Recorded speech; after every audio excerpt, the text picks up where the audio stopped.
Good evening, everybody. Welcome to Rebelwatch. I am your host, Campbell Holmes. Alongside me, as always, of course, sports reporters SAWYER, ROVEGNO, TAYE, COLEMAN, and Walker Farmer. Thank you so much for joining us today.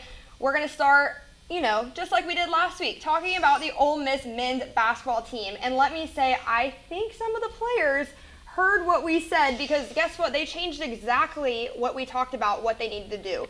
Let's first talk about the Auburn game. Yes, it did not go as we wanted it to, but it went a lot better than I thought it would. How did y'all feel we overall did in that game?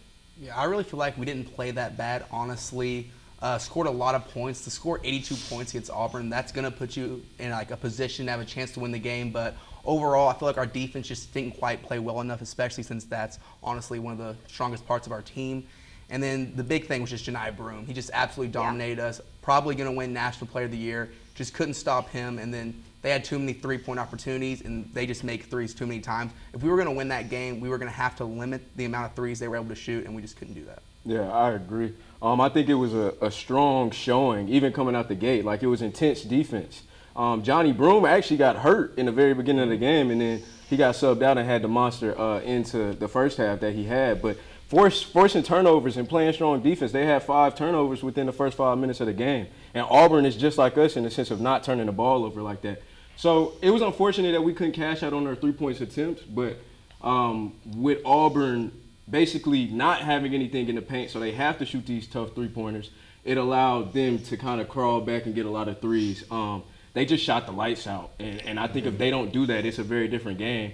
And I just want to touch on the free throws because, we missed 11 points in free throws. I don't like hypotheticals, but if we make half or a little bit over half of those, it's probably a different game. So a lot to be happy about, and they definitely took that adversity going into this Kentucky game. I think that there is a lot of hope with this game, even though it was a conference loss, just because, like we saw and like you said, Walker, they're just a better team. They're a better team, and that is totally okay because they are the best team in the nation right now. So the fact that we even got close to that, it's really impressive and shows a lot about Ole Miss. Sawyer, what were you going to say? Yeah, I was going to say we talked about a couple key players that we were looking for in last game who needed to step up. We talked about Malik Dia. I think he held it down really good in the paint against Johni Broome. He was kind of banging down low, and he was really holding his own down there. He's smaller than Johni Broome. He's 6'10", whereas Malik Dia is 6'9". Malik Dia's a little more muscular, and he's kind of able to box him out pretty well. And you could definitely feel that early on we were kind of getting to him, getting in his head. But I was also going to point on, it was Sean Padula. He dropped 29, shot 10 of 16, 3 of 6 from beyond the arc. And every time, towards later in the game, every time he had the ball, I feel like he just kept making these crazy shots, contested lays. And it was like the momentum that he would carry over. And I feel like Malik Dia and Sean Padula really impacted the game, even though, yes, we did lose, but it wasn't by that much. And you really feel how much they brought to the table that game. Yeah, and I want to speak on Morrell because I think this was the beginning of his resurgence offensively. He had 17 points, but he scored efficiently. I think he shot over 60% from the field on the whole game. So it was a lot to be happy about, and once again, I think it fed into the dominance of the Kentucky game. I have to agree, and like you just said, we did beat Kentucky, and I think that really, showed, whenever we lost to Auburn by a close one, okay, well, we still have a big game with Kentucky. We absolutely dominated. I think we played better. We wanted it more. I think it was a great win, and we'll talk about it more into the break, but with Matthew Morrell doing so good in the Kentucky game, I'm having hope. We were talking about how, he might not be the best offensive player, but he's got sharp defense. He showed us with the 27 points in Kentucky, and I think it's great. But like I just said, we will talk more about the Kentucky big win after this break. Stay tuned. It's that time of the year again, fellas. When the mornings are hot, the afternoons are hotter, and football is on its way back. Now, games is won by the battles fought in August.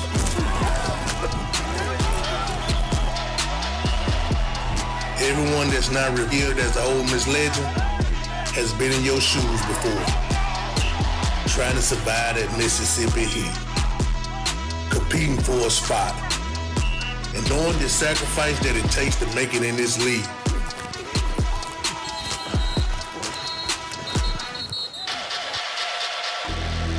go into this money collection of men from 100 different places. And if you work, you emerge from it as one team with one goal and one heartbeat. The SEC awaits you. And if they don't know who you are now, they will soon.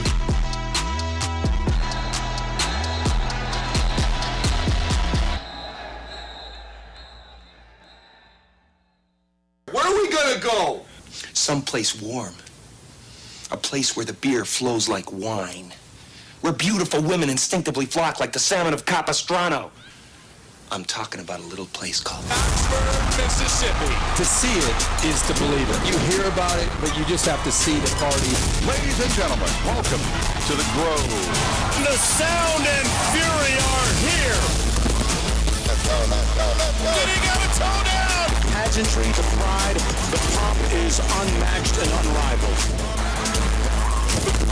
This stadium has come unhinged. This is what college football is all about. Oh, as he gets walloped. No coach is having more fun than I am.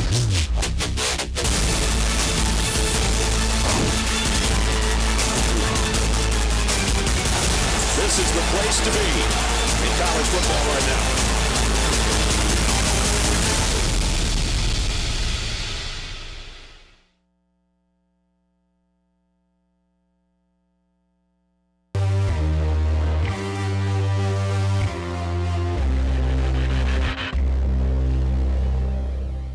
Welcome back to Rebelwatch. Now, we just talked about the Auburn game. We're going to talk a little bit more about the Kentucky game, and we have on set sports reporter Jack Purvis. He's going to talk a little bit more about the game. Jack, give it to us. Top 5 plays. Let's go. Here's my top 5 for the Kentucky game. Here we got Barnes dishes out to Brakefield, little pump fake, step back 3 in the guy's face. Just Brakefield with a pump. Right through. Great shot by Brakefield. Now here's Dia with the ball fake. Gets 2 guys, dunks it home. Great job by Dia. Dia with the pump fake. Padula drags 1 guy, 2 guys, and Dia just right through the lane. Dunks it home. Padula with great vision here, right to Brakefield, dunks it home and 1. Such a great job by Padula here, getting vision. Brakefield with a great cut inside and draws the foul and the dunk. It's a great steal here by Dia. Down the court, easy layup for him. He's got great vision there. Down the court. Guy comes across his face. Doesn't matter. D is there. Padula, Juju Murray. Murray for 3. Brakefield over to Padula. Juju with a little between the legs. Straight up. Easy 3. Great. That's a dagger in the hearts. And that ends it here. Ole Miss with the 98-84 dub. Great game. Really exciting. And back to the desk.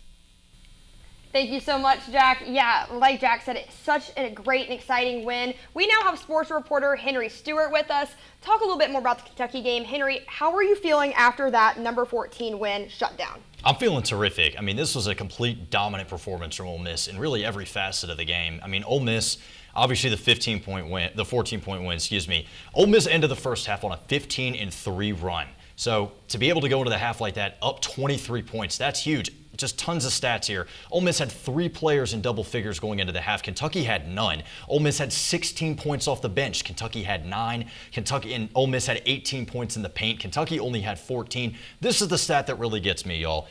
Ole Miss had 33 offensive possessions in the first half. Kentucky only had 32, so a one-possession difference. Ole Miss led by 23 going into the half.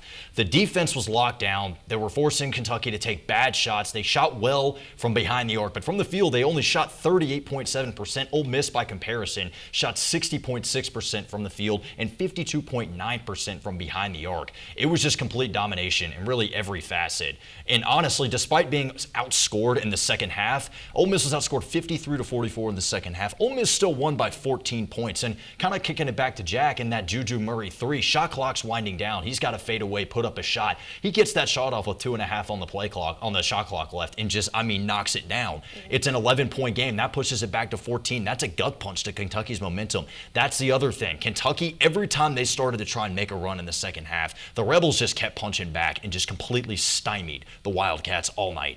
I'd have to agree. And one player we talked about last week and we were saying was surprising was Dre Davis. I just felt like every time there was, a back and forth in the game, all of a sudden we're looking up and Dre Davis just having a little floater go in and it's so easy for him. I don't know where it came from, but I'm sure glad we have it. And Dre Davis started the tone for us offensively. Like, we came out the gate, once again, like this Auburn game. And shout out to Malik Dia because he does the stuff that's not in the stat sheet. That birthday magic? Birthday magic. Indeed. For sure. He said he want wisdom for his birthday. Okay, he played like he got some. First play of the game, he runs down court. He loses the jump ball. He says, okay. He runs down, contests a shot heavily, and sets the defensive tone for how we played the rest of the game. And I think that speaks volume, right, to the game plan that we had. Now, I'm gonna give y'all an analogy, okay? Y'all ever lost so bad that you're just like rethinking everything? You're really reanalyzing everything you did? Well, I listened to the Mark Pope, Kentucky's coach, presser, and he sounded demoralized, y'all. Like, you lose to an Arkansas team, you know the rivalry, you know everything going on there, and then you go in and you can't buy a basket, you can't get this team. He's literally like, I got to do a better job, like I got to get our team. You have the coach, the Ole Miss basketball team has the coach of Kentucky rethinking his whole coaching stance and how he's going to go into March. Like, that goes to show how dominant of a performance that was. I saw Chef Sean. Great assist, great moving the ball, and they made those one more passes. I'm watching the game, and I'm like, one more, and they're making that last pass. And that resulted in more threes than contested twos. So overall, offensively and defensively, a domination. And that shows me that this is a Final Four team. This is an Elite Eight team. This is a team that can go make a run. I'm liking the energy right now. It was really a full-out domination. It was. Yeah. Yeah, those are the teams that win those big games. Yeah, and like you said, Mark Pope, I don't know if y'all saw at his press conference after the game, had a little blood on his hand. He said that he destroyed some furniture in the locker room after the game, so it's looking like Kentucky's going to have to pay Ole Miss some money to replace some furniture. Right. But overall, it was just an amazing game from Ole Miss. I've been an Ole Miss fan almost all my life, and that is the best I've ever seen us play in a game. A lot of bad years, but still, we just played so good that game. I think the way we played, we'd beat any team in the country. And I think most of that is because of Matthew Morrell, like we talked about earlier. Been struggling this year just because he's been injured, banged up, hasn't been playing 100%. But in this game, I feel like the whole year we've been wondering, where has Matthew Morrell's three-point shot been? Because he hasn't been able to knock it down at the same percentage as other years. This game made 6 threes, and that was just so crucial in the win. Also, Juju Murray, feel like hasn't been playing his best this year. And then, like you said, Kentucky was coming back a little bit in that second half, and I feel like it was mainly Juju Murray who kind of stopped that comeback. Had a ton of clutch shots, like you said earlier, the big step back 3 into the shot clock, right when Kentucky had it as close as it was all game, and then Ole Miss just started to play well the rest of the game, and was just a huge win, especially with 2 worst teams coming up on the road in LSU and South Carolina. I really feel like Ole Miss can build some momentum from that win and going around the rest of the season. And it's one thing we didn't touch on, guys, and I promise I'm going to wrap it up, but we got to give the guards some love. Like, 10 assists, no turnovers from Juju, and then 8 assists to 1 turnover for Padula. Like, and then 24 turnovers to 1, or 24, So, 1 turnover the whole game, I'm sorry. 1 turnover the whole game, so it goes to show, like, this was an amazing game. Smash mouth basketball, diving on the floor for loose balls, like, that was an amazing game, nonetheless. I'd have to agree. Men's basketball, we want more of that performance this Saturday in LSU. Come on, do it for us so we can keep talking about you. When we come back, we're going to keep talking about basketball, but we're going to be talking about NBA trades. The deadline was today. Let's talk about it. We'll be back. Gonna be a hot one out there for move-in weekend, Ole Miss. Good luck this year, Reb. You did it. You're home. I can't wait for you to discover the true meaning of hotty toddy. It's a cheer that connects us all to the red and blue. It's the moment that begins when you step on campus and continues long after you turn your tassel. I can't wait for you to discover your legacy and make the world a better place. Are you ready?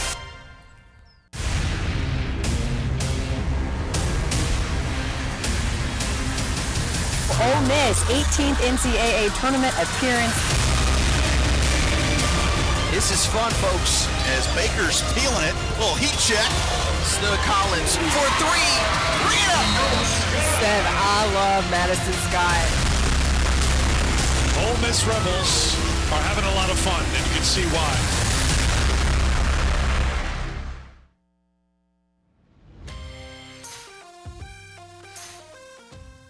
NewsWatch is a student-run newscast that goes live every week, Monday through Thursday at 5 o'clock. NewsWatch is more than just a college team. It is an immersive learning experience. You learn certain skills that help you in your future journalism career. Rebelwatch is just a cool experience because I want to do something in the sports world. So just to get the chance to do that on a platform like this, it's just a great opportunity. We are the only live station in the Oxford-Lafayette area, with Tupelo being the closest. We cover all local news.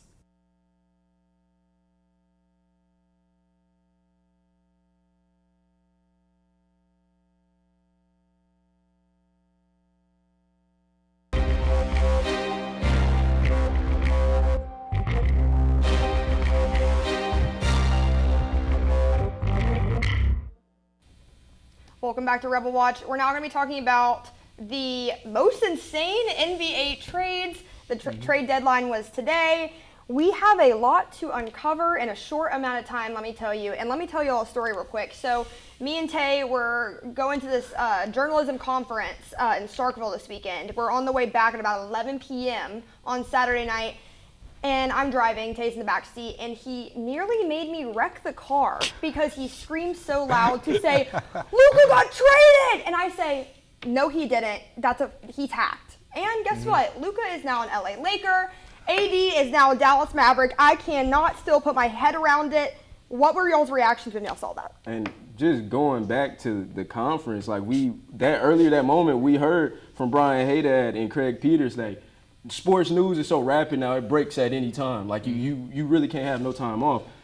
But it's just no justification for the Luka trade. I'm a Dallas native. My city's grieving. They are. I mean, they got a blue coffin in front of the arena. They brought a coffin to the arena. This is crazy. Nico Harrison did this trade without consulting Jason Kidd or a single person within the organization or Luka Doncic himself. That goes to show it was an impulsive decision, and it was a wild one at that. There is no justifying trading a 25-year-old Luka. I get the defensive liability concerns. I understand the health concerns, the eating habits, the weight loss, whatever we're talking about here. I understand that to the full degree. But he's 25 years old, and he's your franchise. And not to mention, he just took you to the finals a year ago with scraps, other than Kyrie Irving, if we're being honest. Yeah. I completely agree. It just makes no sense to me. And then, okay, even if you get in a position where you have to trade Luka at this trade deadline, which still doesn't make any sense, you go out and get a 31-year-old Anthony Davis who's never healthy when it's needed and doesn't perform that well in the playoffs. You could get any second option, any young star, except for a few untouchables, the Wembanyamas and the Shays of the league. You go out and get a 31-year-old Anthony Davis when you have a young Derek Lively in year 2?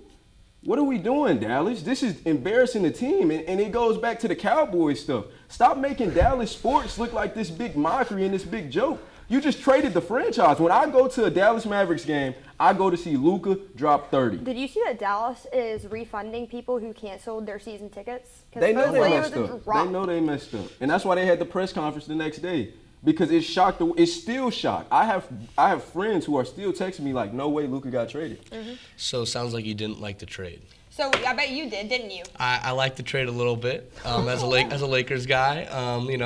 Luka added a little spark to that Lakers team. I mean, I feel like LeBron needed a little help because, like you said, Anthony Davis wasn't really. I don't think he was getting it done. He's old. He's getting hurt, and you push him over the wrong way. Did you like Kenneth being traded? No, I didn't. Yeah, like that's that what one. I thought. I mean. No, but I did. We did talk about this earlier. How he was one of my Rookie of the Year predictions earlier. I thought he was gonna be a good spark, but he's off to the Hornets just like that. So yeah. You win some, you lose some. Which is a win for y'all. I was gonna say at the end of the day, we kind of snubbed y'all. You know, I'm not gonna deny. You know, Luka Doncic and LeBron James is crazy. Yes. That brings a whole new level to this offense, and I like the Connect trade because they go out and get Mark Williams. I'm a big Duke guy. I like Duke centers. They go out and get a baller, and at that they trade Connect. I get it, but Rui Hachimura can do the same thing Connect can do right now. So if you want to win a championship this season, I think it was an amazing trade, and I think the Lakers won it. The Lakers won both trades, and the GOAT is about to win ring 5. So I don't know about that, but you know, whatever. Some other trades: De'Aaron Fox, that one surprised me. Connect to the Hornets, Brandon Ingram to the Raptors, Bruce Brown Jr. and Kelly Olynyk to the Pelicans. Okay, Marcus Smart to the Wizards. Thank you, Memphis Grizzlies. Sorry. Jake LaRavia to the Kings. Again, thank you, Memphis Grizzlies. Chris Middleton to the Wizards. Marvin Bagley to the Grizzlies. Okay, this one I want to dive into a little bit. The Heat give the Warriors Jimmy Butler. But what do the Warriors do? They give Andrew Wiggins. They give Slow-Mo, Kyle Anderson, and they give Dennis Schroeder. They don't win that. They do not win that trade. I don't care what anybody says. Jimmy Buckets is not worth those 3 players at all. No, he is.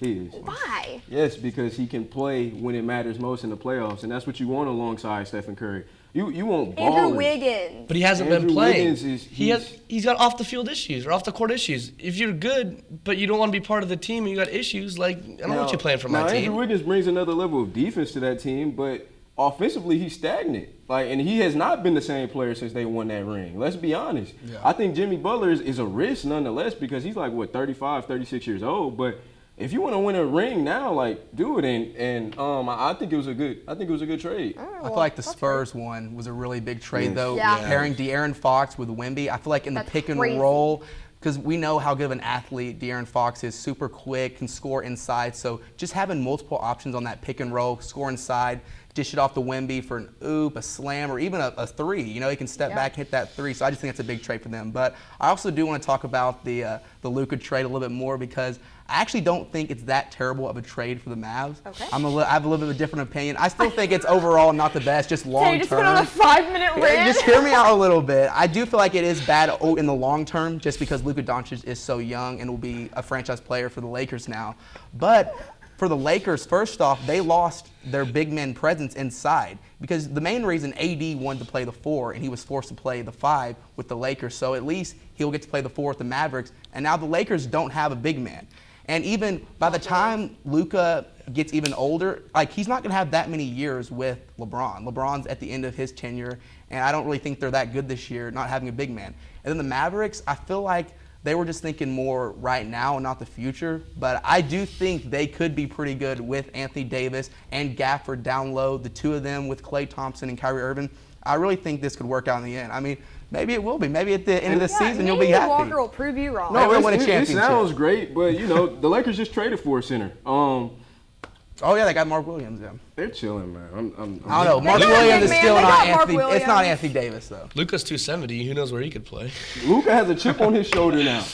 Y'all just made Luka angry. He literally said he's going at the Mavericks. Luka and Bronny's going to be the future, man. I'm telling y'all.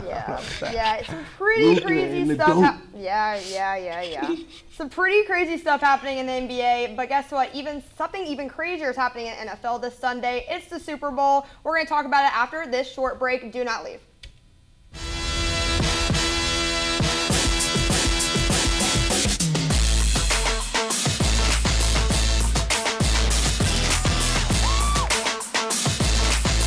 The dynamic freshman is starting to make his impact.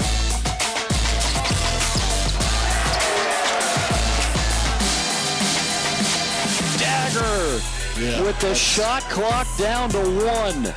That 3-ball drops for Jamin Brakefield. Fagan from the corner with a triple. Burrell for 3, and that's a big response. 3-ball, yes. Miss shooting lights out of the pavilion. And give him one more. Wow. Alley-oop. Well, you can't teach that. Well, that should give Ole Miss a boost.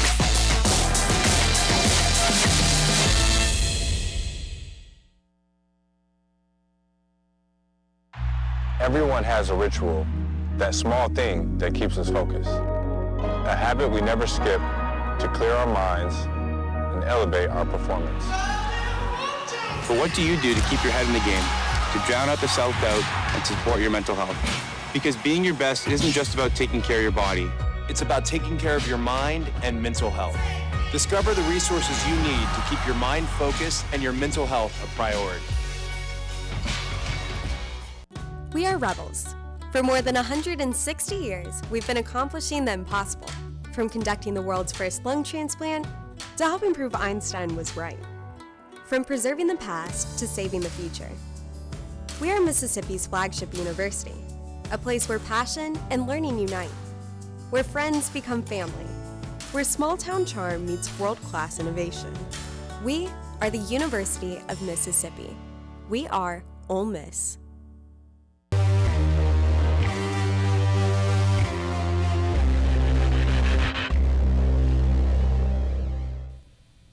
Welcome back to Rebel Watch. Like I just said, big Sunday upcoming, Super Bowl Sunday. Let's get into it. Who do y'all think is going to win?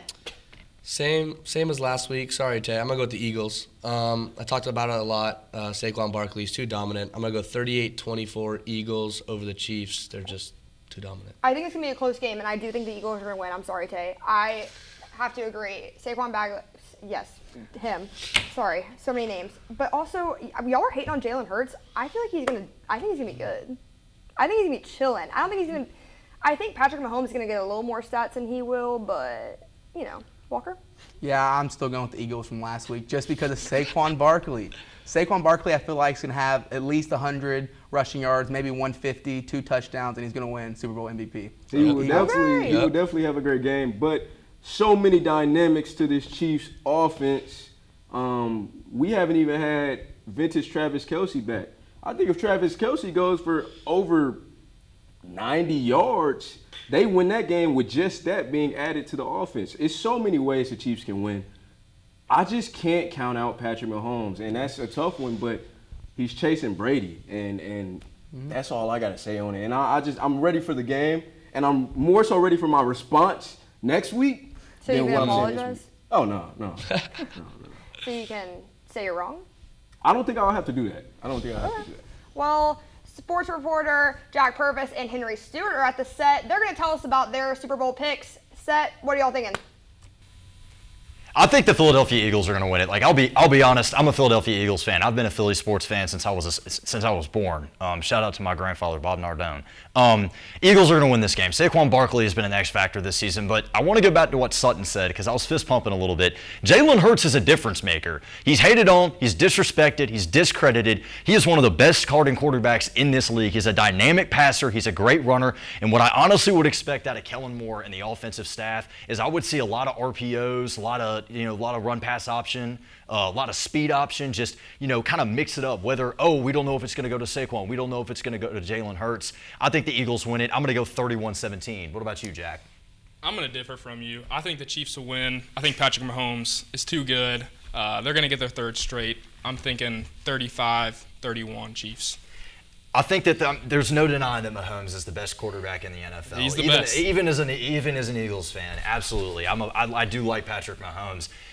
Outside of the Kansas City defensive line, I just don't have a lot of confidence in that defense, and that might be good to stop the run. But you start getting RPOs involved, and you have Jalen Hurts making snap decisions at the line of scrimmage. You've got Dallas Goedert, you've got A.J. Brown, you've got weapons that you can throw to. Kind of going back to Tay, we have not seen prime Travis Kelce this season. The Chiefs really don't have a number one option on offense, and I think that will really come back to hurt them, especially with the Eagles secondary, with guys like Reed Blankenship, Kenyon Mitchell, Cooper DeJean, Darius Slay, so many names in that secondary. I think they're just going to lock up whatever weapons the Chiefs do have. Yeah, I think the Chiefs will be too much for the Eagles. But back to y'all at the desk. Thanks, guys. Pretty good picks. Looks like it's a 4v2, so next week I guess we will see who is the winner of Super Bowl picks.